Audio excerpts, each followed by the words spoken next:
1, 2, 3.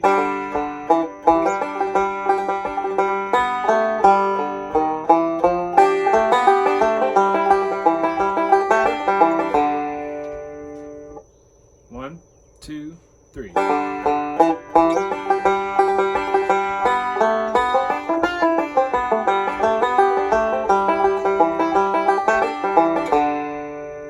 One, two, three.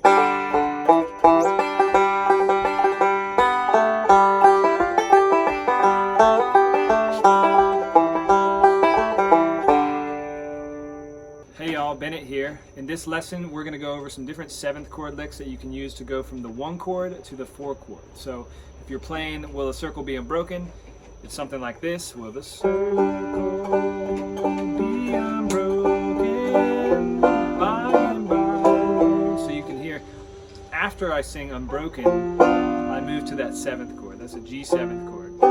You can create the 7th chord whenever you're moving from a 1 chord in the song. So in the case of Will the Circle Be Unbroken in G, our 1 chord is the G chord, and we're moving to the 4 chord, which is the C chord. So we're creating the 7th chord to create a little tension, to create a little dissonance, to then resolve us to the C chord. Just to get into the theory for a second, because I think it's really interesting, the interval that's making the dissonance, that's creating that dissonance, is a tritone interval. So that's the B that you're playing in the G chord, or it's the 3rd of the chord, and the 7th. You can see when you play those two notes together, that 7th is on the 3rd fret 1st string, it creates a dissonance, and that leads you to, so that B note is actually resolving up a fret to a C, and then this F note is resolving down a fret to the E note, which is the 3rd in the C chord. So you get this really lovely sounding resolve. Or if you want to do it with open strings, like that. So that's what we're going to go over. We're going to go over moving from a G chord, a G 7th chord, to a C chord, and we're going to do it in the context of Will the Circle Be Unbroken. But you can do this in any song. If you're in the key of G, these licks will work before a C chord. So the first lick that I did was so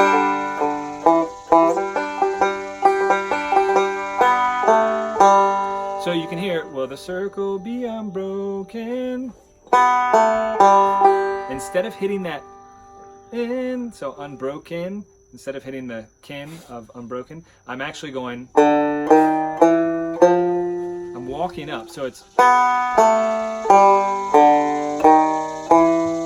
I'm hitting that with my thumb on the 4th string entirely. So it's, again,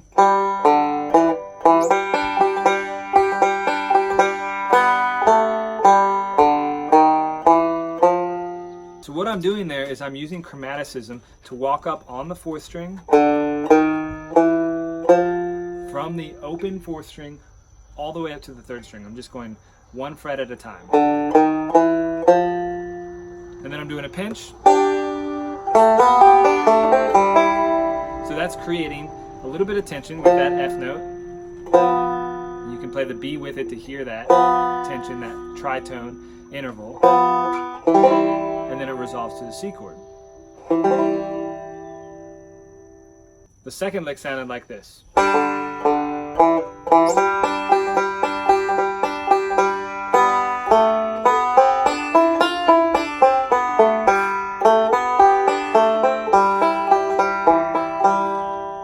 So what I was doing there was basically a melodic lick.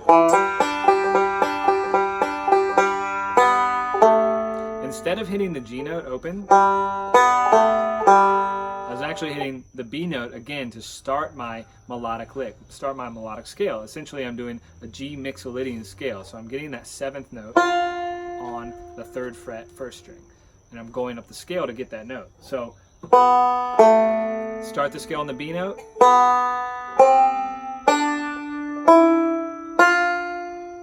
so that's ascending, and I'm going B, C, so that's the 5th fret 3rd string, open D, ring finger on the E note, which is on the 5th fret 2nd string, and then we're getting that F note on the 1st string 3rd fret. and then we descend. So we'll go down the scale just the way we came, but we're going to go a little bit further past the B note that we started on. That's the B note, A note, G. So we're going to go up starting on the B and then down all the way to G. And so it sounds like this. And then that leads us into our C chord. And I love that lick so much. I do that all the time when I'm improvising. There's so much you can do with it. You can play around with the syncopation of it. You can repeat it over and over again, like. And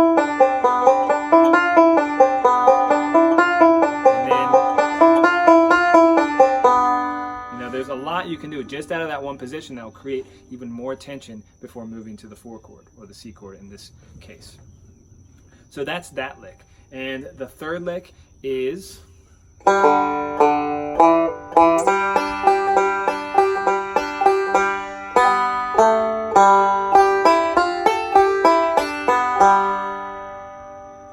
goes into the C chord. We do our slide and then into the C chord. So this one's a little bit more difficult, I would say, because you're doing a little bit of single string work on that second string, but it's really not that difficult once you can drop your thumb down to the second string and once you get the coordination between your hands going. So we're going.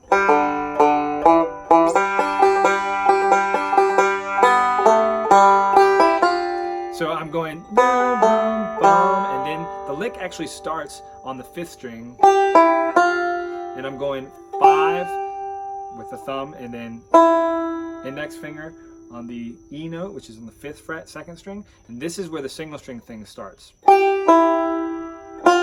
So I'm doing, you can see my right hand. So I'm going thumb, index, and then thumb when I put on that F note. F note again, that's our 7th note, and that's on the 2nd string, 6th fret. And then we're going, so we're going to hit the middle, use our middle finger to hit that 7th fret, 1st string note.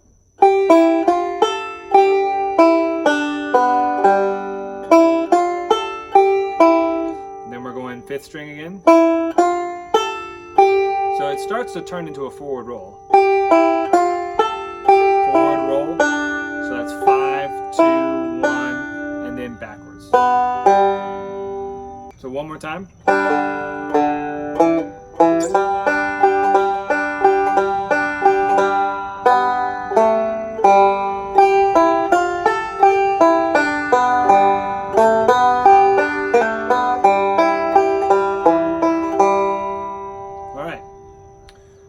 So you can see I started on different notes for each of these 7th chord licks. One, I started on a D note. The next one I started on a B note. And the final one I started on a G note.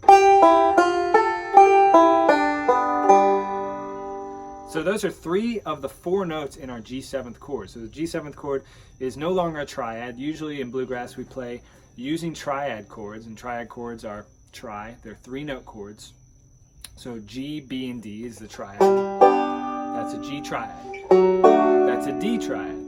And so when we make a 7th chord, we're adding another note. So we're making it a 4-note chord. And so when we're improvising, we can kind of think about where we want to improvise from.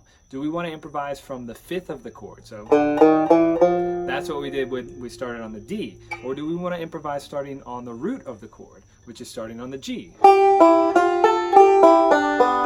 Or do we want to improvise from the F note, which we haven't actually gone into? That's the 7th. So do we want to improvise starting from that F note, and what would that sound like? I haven't actually planned this out. I wanted to show you my thought process when figuring this out for a song like Will the Circle Be Unbroken. So if we start on the F note, if we try to come up with a lick for that, it can be as simple as quarter notes just starting on that F tone right there. So it could be like, so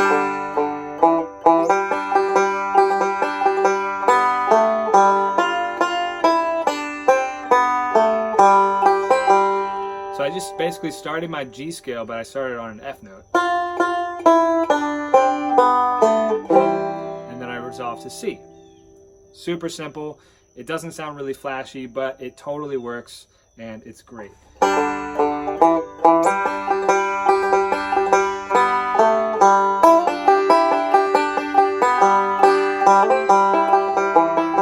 That was a little bit more complex, but what I did was I slid into that F note, so technically not starting on the F, but really I'm making my phrase begin with that tone.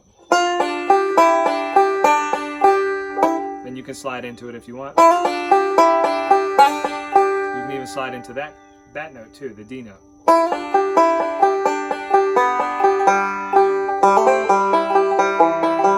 And so it resolves to the C. So that's a roll-based version of starting on the F note for your improvisation. Now we've gone over some melodic phrases. We've gone over ascending melodic phrases, the one that starts on the B.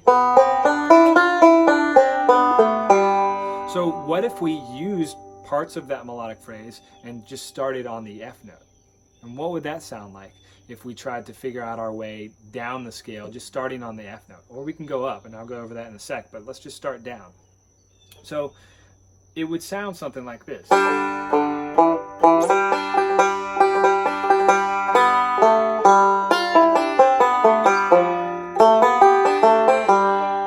That's a little clunky, you know, I ended on a offbeat, so it sounded a little bit syncopated, and maybe I want it to be a little straighter than that. So maybe I'll try and refine that a little bit.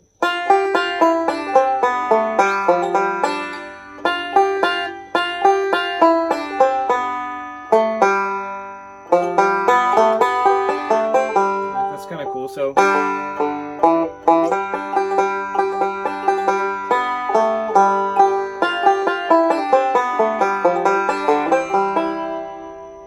better. That kind of bled into the C chord a little bit. The F note bled into the C chord, and I don't really want that, at least for this video. So I'm going to start the lick a little bit earlier and see what that sounds like.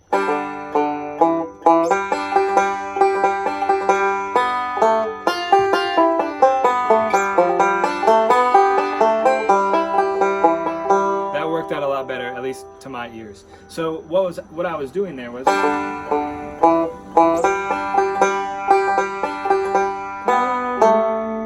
instead of hitting that open G string, I'm actually jumping from that A note.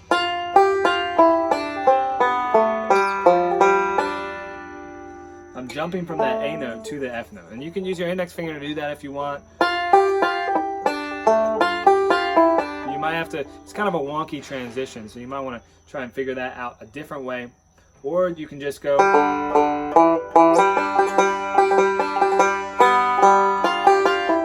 Don't even play that A note. You can kind of modify the melody a little bit so the lick is a little bit easier to put in there.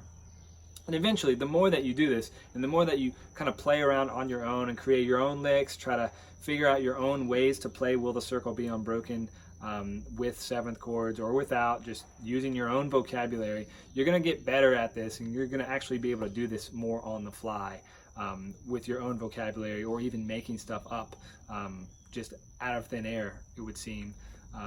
At the jam or at the concert or whatever. But you got to get comfortable with inserting licks into the song that you're playing before you can actually start really improvising using the licks. So I'd say get comfortable with improvising using these licks, try them out in a bunch of different songs. I mean, there's so many songs that have a 1 going to a 4 chord.